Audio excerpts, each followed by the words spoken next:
Olá, olá! Quero-te dar as boas-vindas ao primeiro episódio do podcast Mundo Indefinido, um podcast onde vamos falar sobre viagens, experiências de viagens, tanto em Portugal como fora, e a importância que as viagens têm na nossa vida. Este episódio é o primeiro e é sobre apresentações. A apresentação desta que vos fala, de eu mesma, e do podcast. Então, para quem não me conhece, o meu nome é Catarina. Eu tenho um blog de viagens chamado Mundo Indefinido, que podes encontrar em mundoindefinido.com. E na verdade o blog já existe desde 2006. Só que ele tinha um propósito bastante diferente do que tem hoje. Ele, na altura, era usado para eu escrever e partilhar os textos, textos de ficção que eu ia escrevendo. Eu sempre gostei muito de escrever e era a minha forma de alimentar um bocadinho o bichinho que eu tinha pela escrita. Entretanto, o que é que mudou? Eu, em 2015, fiz o Interrail e, na altura, quando estava a planear a viagem, eu não encontrei muita informação na internet sobre o Interrail, pelo menos em português. E eu resolvi escrever sobre isso, portanto, sobre a minha experiência, como é que estava a ser a organização das coisas, o que é que eu estava a aprender sobre essa viagem e depois partilhei um bocadinho sobre as cidades que eu visitei durante esta aventura. E quer dizer, se fores agora olhar para estes textos, eu até tenho alguma vergonha deles, coitadinhos, porque a qualidade não tem nada a ver. Eu acho que evolui bastante na forma como eu escrevo e como eu falo sobre viagens. Eu mantenho-os no blog porque são história e, e é a prova de como de facto houve alguma evolução, acho eu, na forma como eu escrevo e como encaro isto de escrever sobre viagens. Mas então, falando um bocadinho sobre esta aventura que foi o Interrail. Em 2015, eu tinha 25 anos e na altura o Interrail tinha um desconto, tinha um preço mais barato até a cidade. Hoje em dia já não é assim, já é até mais tarde, mas na altura era até aos 25. E eu ou ia nesse ano, ou teria de pagar mais caro a partir daí. E então decidi que era ou é agora, tem de ser agora, decidi que tem de ser agora, tenho de ir este ano. E eu não fui sozinha, eu fui com mais uma pessoa. E foi assim uma viagem absolutamente fantástica. Eu sempre gostei da ideia de viajar de comboio. Eu adoro viajar de comboio, é o meu meio de transporte preferido. E existe uma razão para isso, é porque, para mim, na minha perspectiva, é o melhor de todos os mundos, é andar de comboio. Nós temos a vantagem do carro e do autocarro, que é conseguimos ver as vistas lá fora, que é algo que no avião não se consegue ver tão bem. Obviamente temos as perspectivas cá para baixo, que também são lindíssimas, mas não consegues ver a paisagem.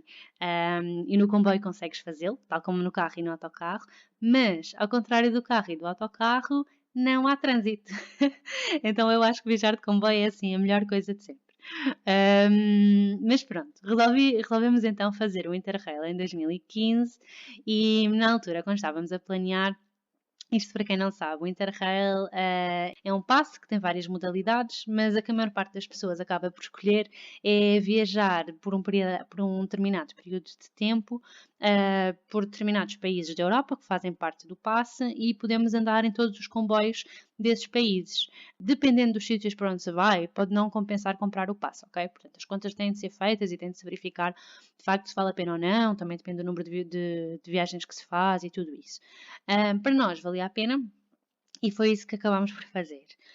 Se não sabes, o passe não é válido no país de residência de quem o compra, ou seja, o passe não é válido em Portugal. Nós tínhamos, se quiséssemos atravessar Espanha e França e etc., tínhamos sempre de comprar a viagem até Portugal e Espanha, até à fronteira com Espanha. E na altura nós não tínhamos muito interesse em visitar Espanha, nem França, na verdade. Portanto, nós não tínhamos muito interesse nestes dois países. Iríamos perder imenso tempo a fazer essa viagem de comboio. Perdíamos muitos dias do passe que depois não podíamos aproveitar. Então acabámos por decidir ir de avião e fomos de avião até Amsterdão. E foi aí que a viagem começou. Em Amsterdão, eu gostei muito da cidade. Eu adorei todos aqueles canais e toda a parte cultural que a cidade tem, os museus, os jardins. Gostei muito dessas características de Amsterdão. Só não gostei tanto do sítio onde ficámos a dormir. Quer dizer, a localização era ótima. Nós estávamos mesmo ao pé da estação central, estávamos muito bem localizados, mas estávamos numa camarata. Eu acho que o quarto tinha 14, dava para 14 pessoas, eu acho que eram 14 pessoas. E o problema é que muita gente, assim mais jovem, que vai para Amsterdão para ir aos bares e para sair à noite e etc. Absolutamente nada contra, apenas não era aquilo que eu estava lá a fazer e não é esse o meu estilo de viagem. Então, eu queria acordar cedo para poder ir ver a cidade, ir aos museus, conhecer os sítios todos. E praticamente toda a gente naquele quarto com 14 pessoas queria sair à noite. E não havia problema se eles saíssem e fizessem as coisas de forma sossegadinha, mas o problema era que entravam no quarto tipo às 2, 3 da manhã a bater com as portas, saíam a fazer imenso barulho, então passei as noites todas a acordar e a adormecer por causa disto. E depois era muito curioso, porque nós saíamos de manhã e a maior parte do pessoal estava a chegar para ir dormir. Era isso que acontecia. Mas pronto, enfim. Depois de Amsterdão, fomos para Berlim e já não era a minha primeira vez na Alemanha, mas era a minha primeira vez em Berlim e apanhámos uma esturra gigantesca. É assim, houve ali uma semana naquele verão que Berlim atingiu temperaturas altíssimas e eu odeio calor. Eu sou assim uma pessoa que estou muito bem com o frio, eu dou-me extremamente bem com o frio, põe-se mais um casaquinho, não há problema nenhum, mas com o calor eu fico insuportável.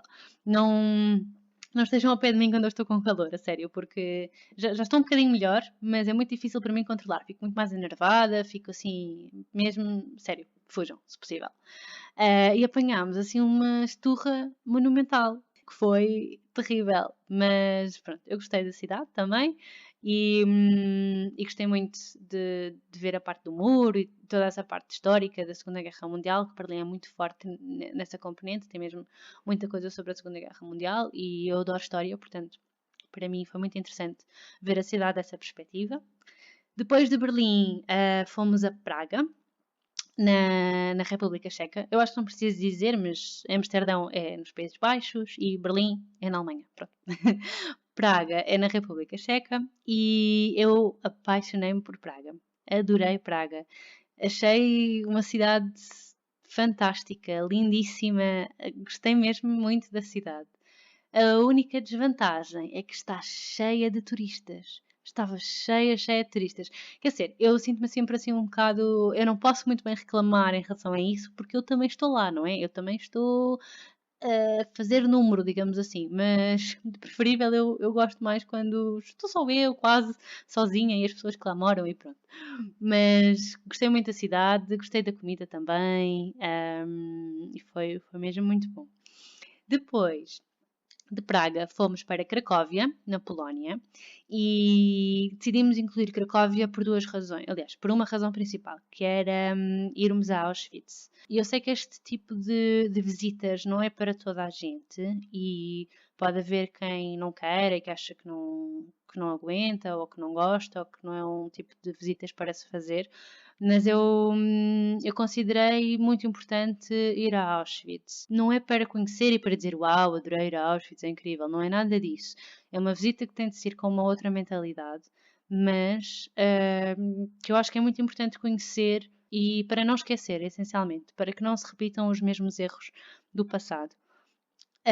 A visita em si não correu da forma como eu gostaria, porque na altura nós fomos numa visita organizada e talvez por estarmos cansados da viagem na turma, aquilo não foi muito bem pensado, mas foi tudo muito rápido, fez uma visita muito corrida e eu gostaria de ter ficado lá mais tempo para absorver melhor o local. Não que não tenha sido um murro no estômago, porque foi assim um valente murro no estômago, mas não me deu tempo na altura para digerir tudo aquilo que devia ter sido digerido. Mas pronto, foi como foi e agora se regressar lá de certeza que será de outra forma. Mas, para além de Auschwitz, Cracóvia também tem lá ao pé uma coisa que é absolutamente fantástica, que são as minas de sal de Velinska. E estas minas de sal, pronto, basicamente é como o próprio nome indica, não é? São umas minas de sal. E eu na altura fiquei absolutamente espantada. Eu não sei se tu és como eu, mas para mim, a Catarina daquela altura, em 2015, só conhecia minas de carvão e para mim sal era nas salinas, a céu aberto, com água e etc. Não era uma mina de sal. Então, ir àquele sítio foi assim a descoberta de todo um outro mundo. E as minas são de facto lindíssimas e aquilo é absolutamente extraordinário, é tudo feito de sal, tudo feito de sal. E gostei mesmo muito de conhecer. Portanto, se não conheces as minas de sal de Wieliczka na Polónia, aconselho mesmo a que vás lá. Depois fomos para Viena e em Viena gostaríamos muito de ter ido a uma ópera. A ideia era irmos a uma ópera em Viena, só que nós fomos em agosto e em agosto já não estava na temporada. Eu acho que a temporada ia começar em setembro ou em outubro, não tenho bem a certeza, mas não estava naquele momento a decorrer. Portanto, acabámos por não ir. Ficou a promessa de regressar a Viena para irmos à ópera. Depois fomos a Budapeste, na Hungria, e Budapeste foi assim também uma cidade que eu gostei muito. Adorei todo o ambiente da cidade, acho que é uma cidade muito bonita, tal como Praga. Tanto que depois, em 2017, um amigo meu foi ia a Budapeste fazer umas provas de natação, perguntou se um grupo de amigos também não queria ir com ele, e eu disse logo que sim, vamos lá para Budapeste, e regressei à cidade e foi um prazer rever Budapeste, eu gostei mesmo da cidade. Depois fomos para Belgrado, na Sérvia, e Belgrado surgiu por causa de uma outra viagem que eu tinha feito. É muito curioso, às vezes incluímos cidades ou roteiros por causa de pessoas que conhecemos noutros contextos. E foi o caso, foi o caso de Belgrado. Eu, em 2013, fiz voluntariado na Rússia, em Volgogrado. E estava lá a trabalhar com crianças, num campo de férias, e estava lá uma rapariga, que era a Catarina, e nós dizíamos sempre que era a Catarina com K, que era ela, e a Catarina com C, que era eu, era a maneira de nos distinguirmos, em que ela era da Sérvia, ela tinha estudado em Belgrado, e então decidi incluir essa cidade quando fiz o Interrail. E é bastante diferente, porque até Belgrado nós tínhamos visto a cidade de uma perspectiva de pessoal que vai lá visitar e que não conhece e que vai aos pontos mais conhecidos, digamos assim, e que anda um bocado a explorar a cidade. Mas em Belgrado, estás com uma pessoa local que conhece os sítios, é completamente diferente. Nós fomos a sítios que de outra forma não teríamos conseguido ir. E estarmos com uma pessoa que de facto os conhece é fantástico. Eu adorei o meu tempo em Belgrado, porque ela levou-nos a sítios que de outra forma não tínhamos conseguido ir. E acho que é uma cidade muito curiosa. E gostei mesmo de estar lá. Infelizmente, na altura, portanto, isto foi em 2015, e o mesmo já tinha acontecido em Budapeste, nós apanhámos mesmo um dos auges da crise dos refugiados. E estava em frente à estação de comboios de Belgrado, imensa gente a dormir, mas mesmo imensa gente. Tinham umas tendas, estavam lá nas tendas, e já em Budapeste tinha sido a mesma coisa. Tanto que eu achei estranho, quando nós viemos do comboio de Viena para Budapeste, saímos em Budapeste, entramos na estação de metro e estava muita gente no metro a dormir em cima de cartão, aqueles cartões das caixas. E eu na altura nem sequer estava a perceber. Eu na altura até pensei, há tanta gente sem abrigo aqui, nem sequer estava a perceber muito bem. Só mais tarde é que me apercebi de facto o que é que estava a acontecer. E isto foi especialmente marcante em Budapeste e na estação de comboios de Belgrado. Depois de Belgrado fomos para Sófia, na Bulgária, e Sófia foi daquelas coisas, é assim, nós só quando passamos pelas coisas é que aprendemos, não é? E na altura esta era a minha primeira viagem assim grande, a fazer o planeamento destas coisas e queríamos ver o máximo que conseguíssemos, só que no final acabámos por marcar apenas um dia em Sófia, que não foi de todo o suficiente, nem sequer deu para ir ao mosteiro de Rila. Eu na altura nem sequer sabia que existia. Eu agora já faço uma pesquisa muito mais profunda antes de ir para onde quer que seja, mas na altura eu nem sequer sabia que o mosteiro de Rila existia. E o tempo em Sófia foi mesmo muito pouco. Eu acho que foi assim um dos erros do Interrail foi ter ficado tão pouco tempo em Sófia. Eu quero muito regressar à Bulgária e quero muito dar outra oportunidade a Sófia porque não foi de todo suficiente. E a cidade é bastante interessante, é ao pé de uma montanha, é bem bonita aquela zona e infelizmente não teve o tempo que merecia. Depois, basicamente, o que aconteceu em Sófia, eu vi alguns sítios e depois experimentei a gastronomia, né? Conheci uma sopa que era a sopa tarator, que é absolutamente maravilhosa para quem gosta de pepino, que é o meu caso, eu adoro pepino, aquilo é uma sopa de pepino incrível.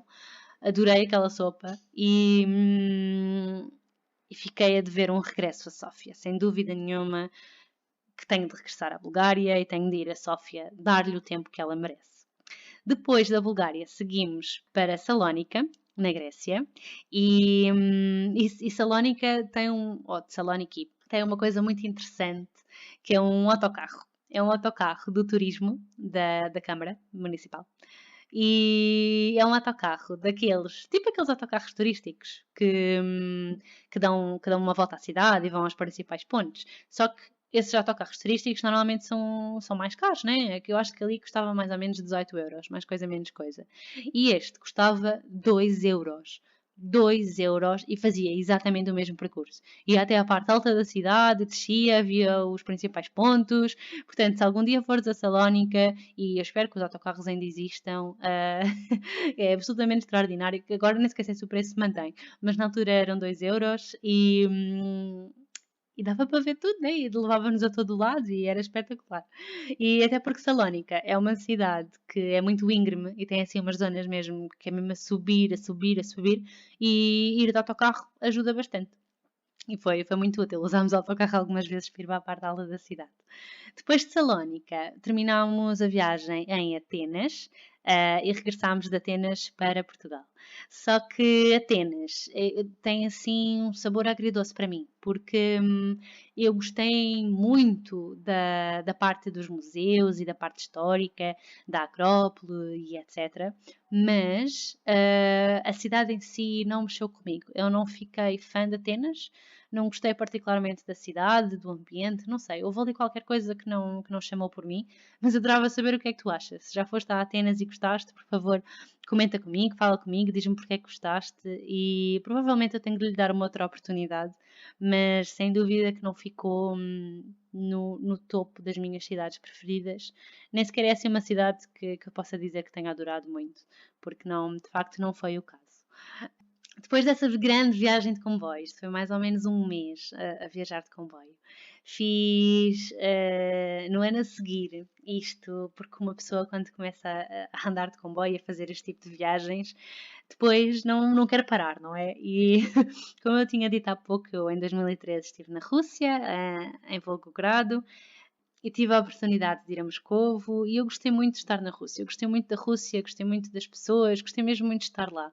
E adorei viajar de comboio no Interrail. E então, o que é que junta as duas coisas? O que é que junta comboio e Rússia? O caminho de ferro transsiberiano. E em 2016, parti para essa aventura em que, mais uma vez, não fui sozinha, fui com a mesma pessoa que tinha feito comigo o Interrail e, para quem não sabe, eu digo sempre Transsiberiano porque é o nome mais conhecido da rota, é normalmente o que as pessoas dizem, falam em Transsiberiano, mas na verdade o que eu fiz foi o Transmongol.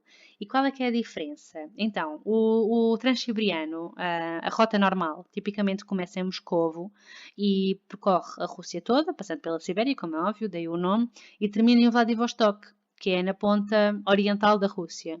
Portanto, percorre a Rússia toda de comboio, e isto não é um comboio único, isto são vários conjuntos de comboios, que vão parando em vários sítios, como os intercidades e coisas assim do género, em que nós vamos comprando os bilhetes para os vários percursos, vamos saindo, vamos vendo as cidades, vamos entrando no comboio a seguir e por aí fora.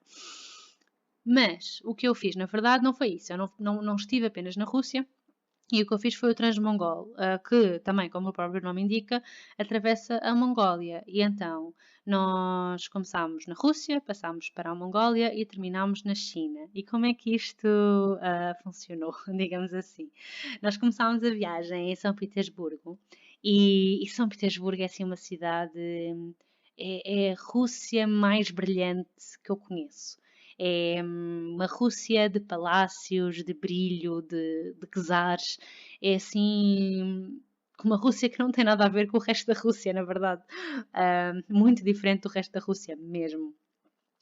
Mas é uma cidade muito curiosa e é uma cidade cheia de cultura, cheia de história e que tem toda esta parte da Rússia dos czares. Depois de São Petersburgo, fomos para Moscovo, num comboio noturno, e que Moscovo já é muito mais sóbria, já não tem tanto brilho, mas estas duas cidades não têm nada a ver com o resto da Rússia. Elas são diferentes entre si, sem dúvida, mas têm coisas parecidas e as duas são diferentes de todo o resto da Rússia, pelo menos de toda a parte que eu conheci, como é evidente. Mas são diferentes em vários aspectos.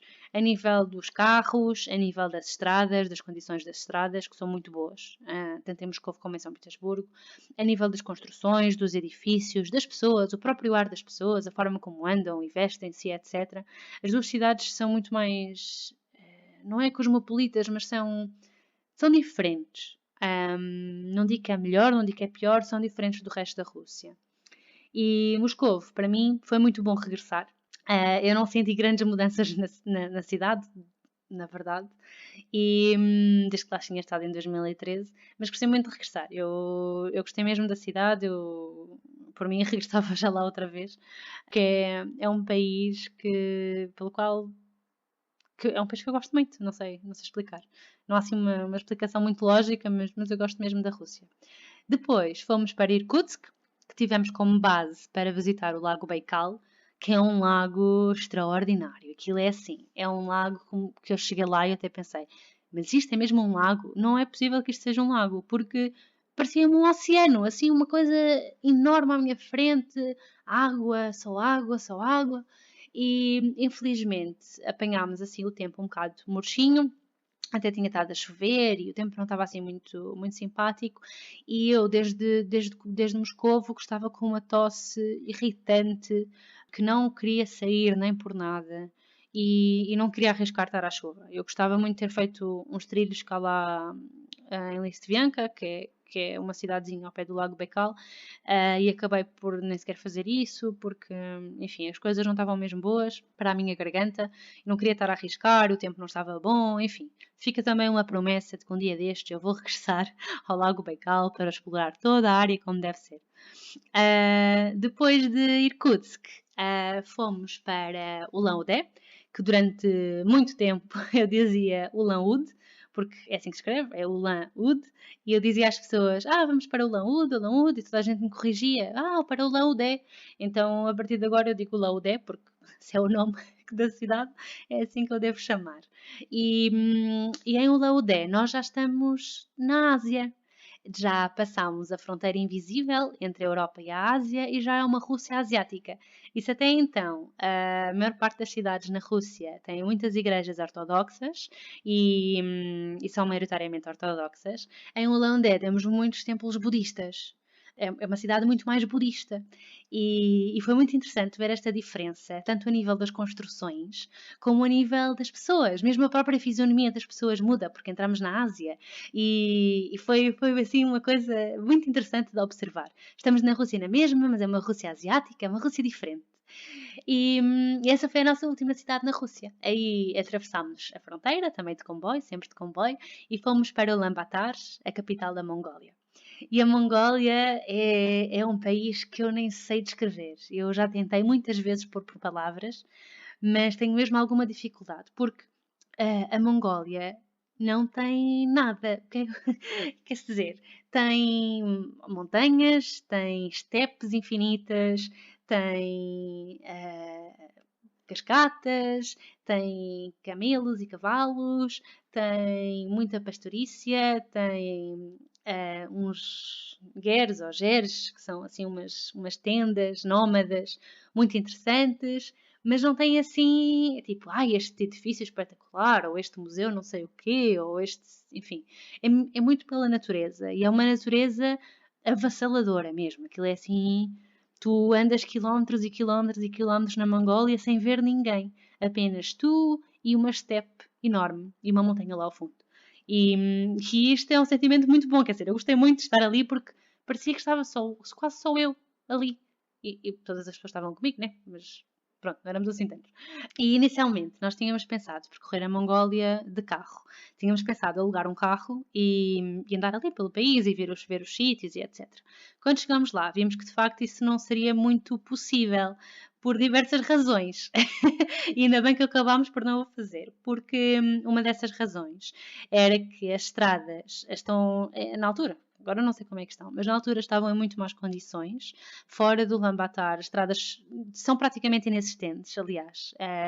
Há uma estrada que não estava muito boa e depois o resto é tudo praticamente em terra batida e há sítios em que nem sequer é terra, quer dizer, uma pessoa está numa estrada normal, vira e vai para o meio do campo, sei lá. É assim bastante diferente. Não há iluminação na estrada e não há placas, não havia placas de sinalização. O que significa que a probabilidade de nos perdermos era mesmo muito grande. Nós acabámos por contratar um serviço no hostel onde ficámos a dormir, no Denison Nomads. Eu depois posso deixar a informação nos comentários, nas notas do podcast. E aquilo é um hostel, mas também serve como uma espécie de uma agência. E acabámos por contratar um serviço com eles, que vinha com uma carrinha russa, muito interessante, assim uma coisa mesmo muito engraçada. Vinha o pacote, digamos assim, tinha incluído o preço, era para as refeições todas, as noites todas de dormida, uma guia que falava inglês e um motorista. E quanto mais pessoas, mais barato ficava. E nós juntámos-nos a um grupo, fomos com uma rapariga da Bélgica e o namorado dela, que ele era da Bulgária, por acaso, mais duas raparigas da Alemanha. Portanto, éramos 6 no total. E quer-se dizer, para teres uma noção, portanto, nós tínhamos pensado alugar um carro e ir nós fazer esta viagem e percorrer vários sítios na Mongólia. O que é que acontece? Até mesmo naquele carro que nós alugámos, nós tivemos 2 furos. Pronto, só para começar, tivemos 2 furos, ainda nem sequer estávamos a sair do Lambatar, foi logo no início da viagem, tivemos logo 2 furos. E depois, o motorista, ele era extremamente experiente, não era a primeira vez que ele estava a fazer aquilo, ele conhecia o sítio, sabia para onde é que tínhamos de ir, já tínhamos ido para outros sítios perfeitamente em condições, sem problema nenhum. E o que é que aconteceu? Estávamos a ir para um dos sítios onde íamos dormir, começou a ficar escuro, demorámos um bocadinho mais no sítio anterior, então começou a ficar escuro, que não estava nos planos, e andámos para lá perdidos, portanto, estávamos com um motorista extremamente experiente, que se perdeu no meio da Mongólia, andámos para ali às voltas, às voltas, às voltas, porque aquilo depois não tens nada, é um campo enorme, e quer dizer, se te enganas, não sabes muito bem para onde é que vais, porque não há propriamente assim uma coisa distinta, não há assim propriamente uma coisa distinta, consigas perceber, ali tenho de virar à esquerda, ali tenho de virar à direita. Mas, passado algum bocado, lá conseguimos chegar. Chegámos, já era uma noite escura, escura, escura, como um breu, já não se via nada, mas conseguimos chegar e conseguimos dormir e correu tudo bem. Mas pus-me a pensar, não é? Se uma pessoa com tanta experiência lhe acontece isto e se perde, nós então iríamos andar para ali perdidos não sei quanto tempo. E depois, o problema é que na Mongólia andamos quilómetros e quilómetros e quilómetros e quilómetros sem ver ninguém, sem ver absolutamente ninguém. Ou seja, se tivéssemos um problema, não sabia como é que era, né? Porque não havia ninguém durante vários quilómetros. Mongólia facilmente ficou no meu top de países preferidos. Eu acho que a Rússia e a Mongólia estão ali a disputar a primeira posição de forma muito renhida, e gostei mesmo muito de estar lá. Depois fomos de Ulaanbaatar para a China e o comboio ligava às duas capitais, portanto ligava Ulaanbaatar a Pequim, e de Pequim apanhámos logo um comboio bala no mesmo dia para Xi'an. Eu quis incluir Xi'an no roteiro por causa dos guerreiros de terracota. Eu sempre quis conhecê-los, vê-los de perto, estar ali quase cara a cara com eles e foi ótimo, foi assim um sonho realizado, adorei ter conhecido os guerreiros de terracota.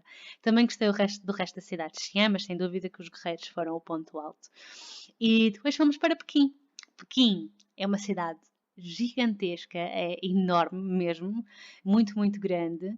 E Pequim, quer dizer, eu gostei muito de estar lá, mas eu acho que o principal de Pequim não foi a cidade de Pequim, foi sem dúvida nenhuma a Grande Muralha da China.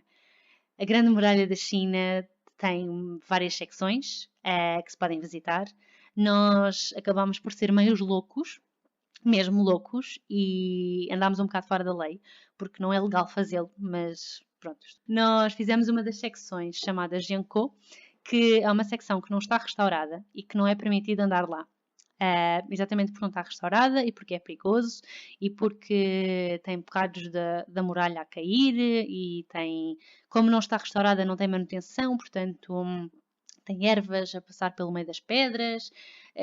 Tem assim uma zona que aquilo era um autêntico matagal, mas foi uma experiência extraordinária e eu acho que eu gostei muito de toda a viagem, mas sem dúvida que a Grande Muralha da China foi o ponto alto. E vê-la desta perspectiva, fazer o caminho de Jiangkou até Mutianyu, foi, eu nem sei, estarmos nós ali com a muralha, praticamente sozinhos com a muralha, com uma construção que tem tantos anos, que já passou por tanto, que viu tantas guerras, tantas invasões, tanta coisa, e estamos ali praticamente só nós e a muralha.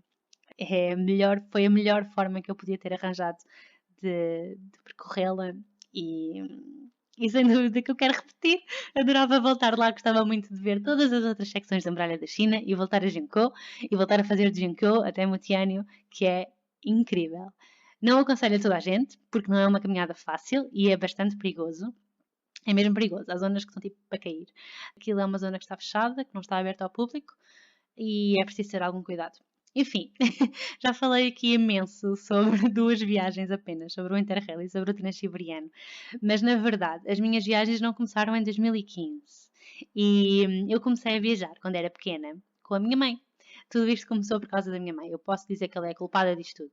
Porque nós começámos a viajar quando eu era pequena, nós nas férias de verão íamos sempre para um sítio cá em Portugal e ficávamos a acampar. Nós levávamos a tenda, levávamos uma mochila e íamos acampar aí pelo país. Eu conheço Portugal praticamente todo dessas viagens e nós íamos muito à aventura, portanto, às vezes nem sequer tínhamos assim um roteiro muito bem marcado, íamos apenas à descoberta e eu adorava quando a minha mãe se perdia, o que era bastante frequente. E houve montes de vezes que fomos parar a ruas sem saída. Eu acho que praticamente em todas as viagens tínhamos pelo menos umas 2 ou 3 ruas sem saída, em que era, eu acho que é para aqui. Depois chegávamos lá, não tem saída. Ups, dá a volta e vamos continuar para outro sítio. E depois, quando nos perdíamos, que também era muito frequente, a minha mãe dizia assim: vamos perguntar para ver onde é que é. Eu dizia sempre: não, estamos perdidas, que bom, vamos continuar perdidas. E íamos à descoberta. Sempre gostei muito assim dessa parte da aventura. Nós fomos muitos verões para o Algarve, para a ilha de Tavira, e tenho também histórias muito engraçadas dessa altura. Foi lá que eu fiz um tereré, fiz assim o meu primeiro tereré, o primeiro e único, acho eu. E temos assim outras histórias muito engraçadas, como por exemplo darmos 6 ou 7 voltas à rotunda de Grândola e, e já não sei, eu acho que entrámos e saímos de Grândola por todos os sítios possíveis e imaginários, porque não estávamos a encontrar o caminho para o sítio para onde queríamos ir. Uh, mas finalmente lá conseguimos sair de Grândola, porque estava mesmo muito complicado. E também chegámos a ir para o Algarve, para Tavira, portanto nós íamos acampar na ilha, chegámos lá, tirámos as coisas e de repente íamos montar a tenda e onde é que está a tenda? Procurámos em todo o lado, não estava, voltámos para Tavira, não estava no carro, ainda percorremos o Algarve praticamente toda à procura de algum sítio para comprar uma tenda, mas na altura não havia tanta gente a acampar como há hoje, não havia tantas lojas de desporto como há hoje em dia, e então não havia nenhuma loja onde pudéssemos comprar uma tenda em Tavira. E voltámos para Lisboa e lá estava a tenda, em casa, ao pé da porta, tinha ficado lá esquecida.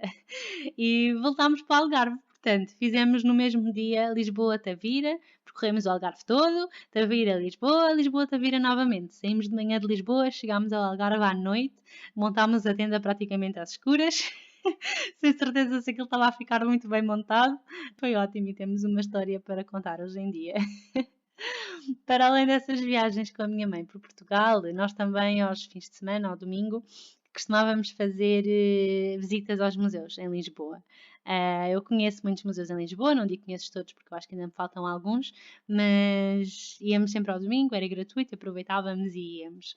E para além de Portugal continental, eu também fui durante muito tempo nas férias de verão e intercalado no Natal e no Ano Novo aos Açores, porque o meu pai vive lá Ele inicialmente vivia na Terceira, portanto as minhas férias eram passadas na Terceira. Enquanto ele esteve lá, chegámos a ir também uma vez de barco para a Graciosa. Não fiquei muito tempo na Graciosa, não conheci muito bem, nem sequer me lembro, eu era muito pequena quando isso aconteceu, mas lembro-me claramente da viagem de barco entre a Terceira e a Graciosa, vermos golfinhos que passavam assim ao lado do barco e foi assim uma das memórias que ficaram. E depois, entretanto, o meu pai passou a ir viver em São Miguel e também passei muitos verões em São Miguel. E São Miguel eu conheço talvez melhor do que a Terceira, não é porque eu conheço que tenha passado lá mais tempo, mas por causa da idade. Eu era mais pequena quando estive na Terceira, em São Miguel já era maior e as memórias estão mais presentes de São Miguel do que propriamente da Terceira. E pronto, eu acho que. Sim, a nível de viagens é isto. Entretanto, fui a outros países, fui a outros sítios, mas estas são, assim, talvez as mais importantes, digamos. Estive na Índia também, estive no Japão, estive assim noutros sítios, mas sem dúvida que estas são talvez as viagens mais importantes. E eu não sei se fui clara ao longo da conversa, mas eu sou de Lisboa, eu nasci em Lisboa, mas não vivi sempre cá. Houve 6 meses da minha vida que não vivi cá. E esses 6 meses estive a viver no Canadá, estive na cidade de Victoria, na Vancouver Island, que faz parte da província canadiana da British Columbia, e foram 6 meses em que eu estive lá por causa do meu trabalho, digamos assim. Eu estou a fazer o doutoramento em Engenharia Informática, foi a minha área toda de formação, fiz a licenciatura e o mestrado, e estou agora a fazer o doutoramento, e o doutoramento levou-me a fazer um projeto de investigação lá no Canadá que fez com que eu ficasse a viver 6 meses lá em Vitória, o que me deu a oportunidade de explorar um bocadinho aquela região. Agora, o Canadá é gigantesco, é um país enorme, portanto, obviamente que não deu para visitar tudo, mas deu para ver muitas partes da Vancouver Island, deu para ir a Vancouver também, e deu para ainda dar um saltinho aos Estados Unidos. Estive em Seattle, aproveitei um fim de semana da Páscoa, assim um fim de semana mais prolongado, e fui dar um saltinho a Seattle. E também gostei muito. Embora eu acho que é bastante diferente do Canadá e é bastante diferente de Vitória em particular. Depois também estive em Banff, que já é na província de Alberta, e Banff é uma natureza incrível. Infelizmente, eu às vezes tenho assim algumas coisas com o tempo. Estava a haver um grande incêndio, um grande conjunto de incêndios, na verdade, na British Columbia, que é assim uma zona, tanto British Columbia como Alberta, são zonas que têm muitas florestas e muitas árvores e também são muito atacadas por fogos no verão. No geral, não é fogo posto nem nada disso, é mesmo um fenómeno atmosférico em que há uma faísca e começa a arder. E estava a haver um fogo muito grande na British Columbia que estava a passar para Banff. Tanto quando eu cheguei lá, aquilo Banff no fundo acaba por ser um vale que tem uma série de montanhas à volta e na altura nem sequer se conseguia perceber isso, não se conseguia ver as montanhas. E eu fiquei lá uma semana, estava lá em trabalho, mas consegui visitar algumas coisas da cidade e fiz alguns trilhos e vi algumas coisas ali à volta. E no dia em que eu decidi fazer isso, em que eu decidi conhecer e explorar um bocadinho mais, foi exatamente foram 2 dias, em que o tempo abriu, em que veio, não sei se foi vento, não sei se conseguiram entretanto dominar os fogos, houve qualquer coisa que aconteceu ali que fez com que, exatamente nos dias em que eu pude ir passear, pude ir conhecer, abriu e eu consegui ver as montanhas e consegui ver, obviamente que não foi com o esplendor todo que aquela região tem, mas foi muito melhor do que tinha sido nos dias anteriores. Enfim, eu já estou aqui a falar há imenso tempo. Eu gosto muito de falar, é verdade, mas não pensei que ficasse tanto tempo a falar sozinha, só eu e o microfone. E para terminar, eu queria explicar só um bocadinho como é que vai funcionar o podcast. Neste episódio da apresentação, eu queria apenas contar um bocadinho sobre a minha história e as minhas viagens, pelo menos as que mais me marcaram, e queria explicar um bocadinho mais sobre isso. Podcast, nos próximos episódios, não vou estar sozinha. Eu quero trazer outras pessoas, porque eu no blog falo muito sobre as minhas viagens e sobre a minha perspectiva sobre essas viagens, mas é uma perspectiva muito minha e é apenas uma perspectiva. Eu sou muito a favor de termos uma multiplicidade de opiniões e de perspectivas, porque quando ouvimos outras pessoas a falar, que mesmo que tenham uma opinião contrária à nossa, podemos ter novas ideias e podem surgir discussões interessantes e haver um debate saudável, e é assim que nos entendemos. E eu não queria dar apenas a minha perspectiva e a minha opinião, eu quero falar também com outras pessoas, mesmo que elas tenham uma opinião contrária à nossa e à minha, neste caso em particular, porque pode acontecer, por exemplo, que eu tenha gostado muito de um sítio e que essa pessoa não tenha gostado, ou que tenha visto coisas de maneira diferente, ou que veja, ou que encara o próprio ato de viajar de forma diferente àquele que eu encaro. E eu acho que é muito interessante trazer esse tipo de discurso e esse tipo de perspectivas. Portanto, coisas assim diferentes e que haja uma diversidade neste tipo de conversas. Obviamente que também podemos concordar, não é? Isso também pode acontecer, como é evidente, e se concordarmos também é bom, enfim, mas se calhar temos outros argumentos que anteriormente não tínhamos visto. Portanto, o meu objetivo para este podcast é eu conversar, não quer dizer que eu de vez em quando não venha aqui conversar sozinha, mas é eu conversar com outras pessoas sobre as suas experiências de viagem. E não quero trazer aqui apenas pessoas que tenham blogs de viagem ou Instagram de viagem, eu quero trazer também pessoas que não tenham esse tipo de plataformas e que apenas viajam pelo prazer de viajar e não sentem necessidade de partilhar isso através de um blog, por exemplo. E eu quero falar também sobre viagens diferentes, ou seja, não é que eu não vá falar com pessoas que tenham apanhado um avião e vão para uma determinada cidade e conheçam coisas nessa cidade e falem sobre isso, não é isso. Eu também acho que é importante termos essa perspectiva, mas gostava de trazer pessoas com histórias diferentes, pessoas que foram dar voltas ao mundo, pessoas que pegaram numa autocaravana e foram viajar durante um tempo por aí, que tenham feito caminhadas muito longas, tipo de meses, que tenham subido a vulcões, que, sei lá, que tenham feito viagens transformadoras, que lhes mudaram a vida por completo, coisas assim. E se tu por acaso queres partilhar connosco, comigo e connosco, a tua viagem, ou se conheces alguém que seria ótimo para eu falar aqui no podcast, por favor entre em contacto comigo, envia-me um e-mail para contacto@mundoindefinido.com, ou encontras os contactos todos no site, que também é mundoindefinido.com, ou então manda-me uma mensagem no Instagram, que também o meu nome lá é Mundo Indefinido, é muito fácil, é sempre igual, e vamos conversar. Eu gostava muito de trazer aqui pessoas diferentes e que gostassem de partilhar as suas histórias de viagem, para ficarmos todos a conhecer assim um bocadinho melhor outros sítios, outras culturas, outras tradições e outras formas diferentes de viajar. Em princípio, o podcast irá sair todas as sextas-feiras. Eu não garanto que saia todas as sextas-feiras porque eu resolvi meter-me nesta loucura quando estou na fase final do meu doutoramento. Portanto, pode haver casos em que eu tenha de fazer algo mais no doutoramento e que o podcast fique um bocadinho para trás, mas eu quero mesmo que ele saia todas as semanas e que consigas ouvir todas as sextas-feiras. Espero que tenhas gostado. Obrigada por teres ficado até ao fim. Até para a semana e até lá, boas aventuras!